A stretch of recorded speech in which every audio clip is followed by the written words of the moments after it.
Hey guys, Excellion here, and today I'm going to show you an incredible build for the captain that will allow you to absolutely decimate monsoon difficulty. Check it out.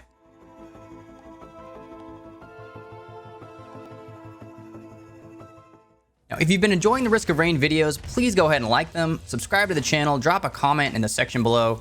Go ahead and tell me what kind of builds you found for the captain and other survivors that you particularly enjoy.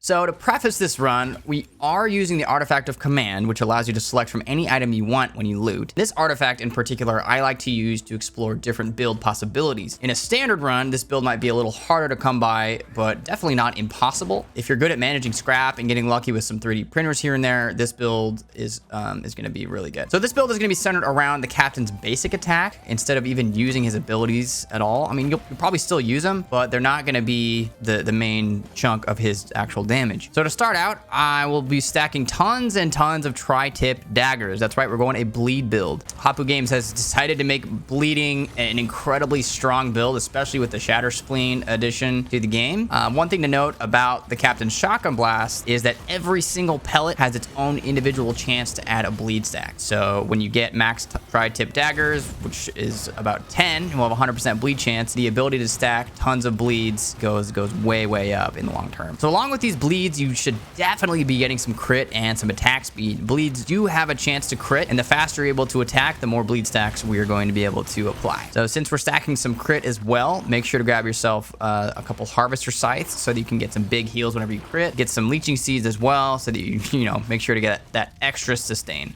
Also pick up a couple predatory instincts to really pick up the attack speed once you start critting. Now you can see how fast these bleeds absolutely melt this alloy worship unit. I believe we have like about 300 stacks of bleed at this point. And which in any other run, this boss would take so much longer to kill. I can't tell you how long the battles end up lasting with the alloy worship unit. Now that we have our bleeds, let's talk about which red items you're going to want to pick up for this build. One of the absolute best red items we're going to pick up is the Shattering Justice Hammer. Now, you can completely destroy the entirety of a monster's armor with one shot from the captain. The same rules apply like the bleed stacks, so one shot and you'll effectively reduce an armor into a bloody nothingness. So that, along with the ceremonial dagger, you are going to be pretty much set for what you're going to want. I mean, you can pick up the Brilliant Behemoth, the Frost Relic, or even the Unstable Tesla Coil to give yourself another, a little bit of extra boost in your damage. But this is a pretty low maintenance build. It doesn't call for too much as far as red items go. So I recommend just getting those two at the very least if you can. If you can get your hands on a Shattering Justice Hammer, find a blue portal, maybe there's a hammer in there, and you're gonna be set. Another really great example of how powerful this build is, you can see how we're just kind of melting this Overloading Worm down pretty quickly. The Overloading Worm in general has a huge HP pool because we did double Shrine of the Mountain. So it's gonna take a little bit longer than normal to kill him, but you can still see anytime we are actually damaging him, we're dishing out, I would probably say, anywhere from 5 to 6k DPS at any given time with this build.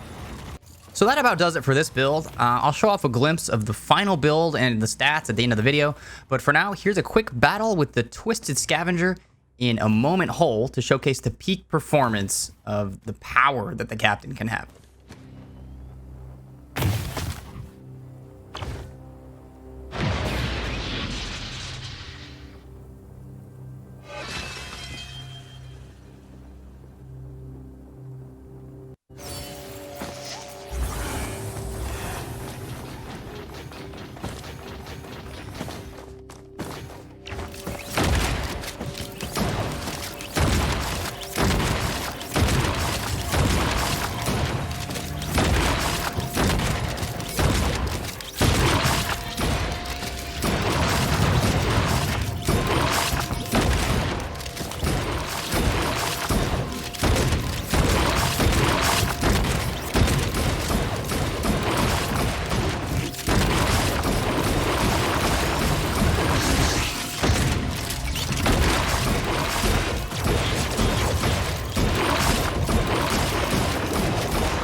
Here's a quick glance at the final build. You can note all the items. Check out how much damage I did, about 11 million damage.